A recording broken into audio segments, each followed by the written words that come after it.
حضرت مالک بن دینار فرماتے ہیں میں توبہ کرنے سے پہلے بہت بڑا شرابی تھا، میری 2 سال کی بیٹی تھی، میں شراب پینے لگتا تھا تو میری شراب گرا دیتی تھی، کہتی ابا میں تجھے گناہ نہیں کرنے دوں گی۔ 2 سال کی بیٹی، فرماتے میری بد نصیبی دیکھو میری بیٹی فوت ہو گئی۔ ایک رات میں خواب دیکھتا ہوں کہ دوزخ جنت کے فیصلے ہو رہے ہیں، قیامت قائم ہو گئی ہے، میرے لیے دوزخ کا حکم آ گیا، میرے پیچھے ایک بڑا سا اژدہا، بڑا سا سانپ بھاگنے لگا۔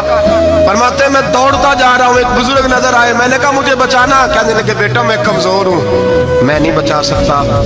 کہتے ہیں مجھے میرا اشارہ کیا، کہنے لگے پہاڑ کی طرف جا شاید تو بچ جائے۔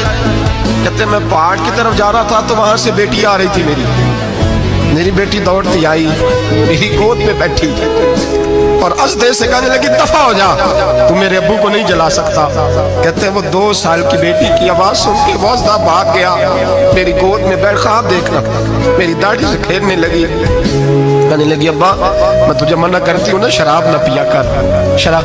میں نے کہا بیٹے یہ کیا ہے سارا کچھ؟ کبھی ابا جی یہ تیرے برے عمل ہے جو ازدہا بن۔ تو بزرگ کون تھے؟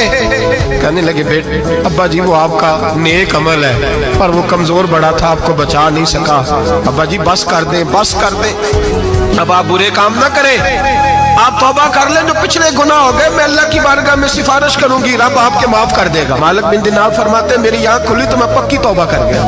بیٹیاں تو بخشوانے آئی ہیں دنیا میں، بخشوانے، اور یہاں لوگ فخر کرتے ہیں، فخر سے بتاتے ہیں، کہتے ہیں میرے بیٹے کے 15 رشتے ہیں، شاید مجھے قرآن دازی کرنی پڑے، شرم کر، حیا کر، لوگیوں کی بیٹیوں کے بارے میں اس طرح کے انداز اختیار کرتا ہے، تو گناہ کرتا ہے پھر اس پر تو پھولتا نہیں سماتا، اور تو پھر تجھے حیا نہیں آتی۔ لوگ ٹیس کرتے ہیں، میں نے دیکھا ہے، ان کے بھائی کو تکلیف دیتے ہیں، ان کے باپ کو تکلیف دیتے ہیں، اذیت پہنچاتے ہیں۔ ڈرنا چاہیے، گناہ کرتے ہو پھر فخر بھی کرتے ہو، شرم آنی چاہیے۔